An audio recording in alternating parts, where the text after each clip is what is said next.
I checked my phone 3 times before I believed it. 217 pre-baby contacts, colleagues, friends from book club, my old podcast co-host, gone. Poof. Right after I mentioned applying for a freelance marketing gig to my sister Lisa, who'd stopped by with a Tupperware freezer meals. I thought it was a glitch until I scrolled my call log, I tell you now. Picking at the loose thread on my sweatpants, the same ones I've worn for 4 days. Every number I dialed in the last month was Dave, the pediatrician, or my mom. No Mia from work. No Jenny from book club. Just mom stuff. Looking back, that's when the edges of my life started shrinking, but I was too sleep deprived to notice. It was February 2025, the snow up to my shins outside our Denver ranch, me sitting on the couch with Lila, my 3-month-old, gnawing on my thumb, while I stared at the empty work friends folder on my screen. I used to lead campaigns for tech startups. Now I scheduled showers like they were client meetings. Dave, my husband, works 12-hour days as a software dev.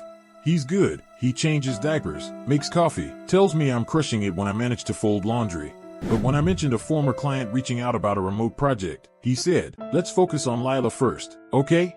You're doing such a great job." Like my job, my identity was a hobby I'd outgrown. The social redirect started small. Lisa came over with Lila's first onesie, pink, with Mommy's World on it, and I mentioned the true crime podcast I used to co-host. She cut in before I could finish. "Have you tried the Mom Brain podcast? It's all about postpartum meal prep." I made their turkey meatballs. Lila loved the puree. My friend Sarah invited me to a Mommy and Me yoga instead of the book club we'd hit since college. "It's perfect," she said. "You can bond with Lila and get exercise." I dressed in my blazer once, my favorite, the one I wore to pitch a $500,000 campaign to run errands. The cashier at King Soopers gave me a sideways smile. "Wow, dressing up for the baby? She's lucky to have such a stylish mom." I wanted to scream, "This isn't for her. It's for me, but Lila was crying, and my hands were full of formula, so I just mumbled thanks and left. The interview was the first real punch. I applied for a freelance marketing role, remote, 10 hours a week. The recruiter, a woman my age, didn't ask about my portfolio. She didn't ask about the campaign I led that doubled the client's sales. She said, "How will you manage deadlines with a newborn? Will you have childcare? Because we need someone reliable." I stammered, "My husband can watch her in the evenings." She cut me off. "Let's circle back if that works out." I never heard from her again. Then the phone started acting up. My autofill changed. When I typed my name in emails, it wrote Mom instead of Jennifer. My Instagram feed, once full of work wins and travel photos, was suddenly all baby products and mom influencers. I didn't change it. I didn't want to change it. Dave said, "You probably hit a button by accident. Baby brain, right?" He laughed, but it wasn't funny. I tried to call Mia, my old colleague, last week. Her number was gone. I checked my contacts, again, all pre-baby names deleted. I showed Dave. He frowned, then said, "You must have done it when you were feeding Lila. You're tired. It's okay." I wanted to yell, "I'm not tired. I'm vanishing, but Lila was sleeping, and Dave was already scrolling his phone, so I just went to the bathroom and cried. The day of the second interview was the climax. I'd convinced myself it was real, another freelance gig, this time with a company I'd worked with before.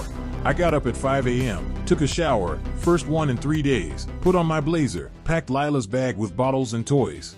Dave was still asleep. I kissed his forehead and whispered, "I'll be back soon." The car wouldn't start. I turned the key, nothing. Checked the battery, fine. Tried my phone. All contacts except Mom, Dave, and the pediatrician were gone. I called Uber. App only showed baby-friendly drivers. I booked one. He canceled 30 seconds later with a message. "Sorry, can't take you to an interview.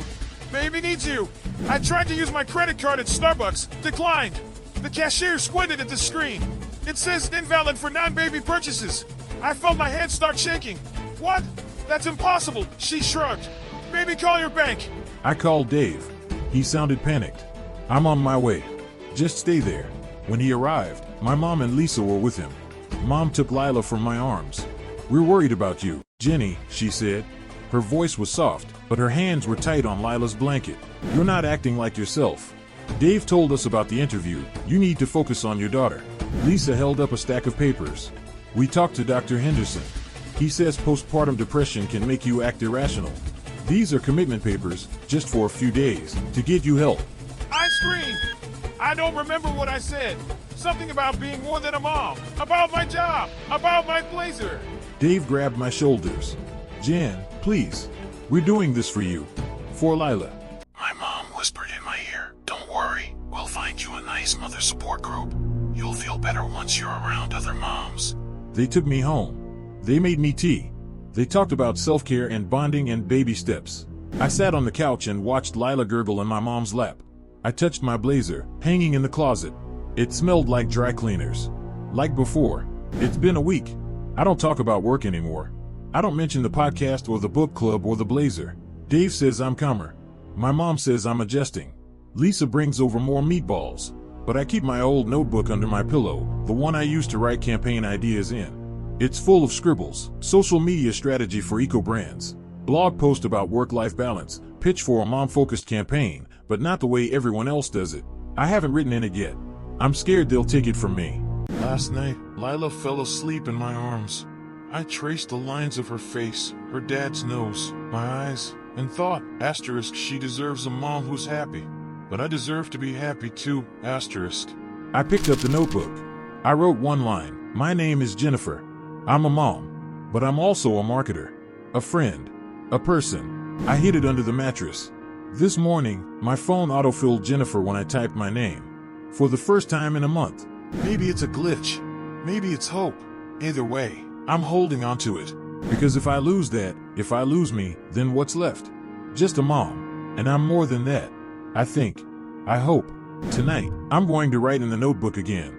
I'm going to write about the campaign I want to lead, one that talks about moms and their careers, about how you can be both. I'm going to write about the podcast I want to bring back, one where moms can talk about more than purees and sleep schedules. I'm going to write my name. Jennifer. Not mom. Just Jennifer. And maybe, if I say it enough, they'll start to believe it. Maybe I will too.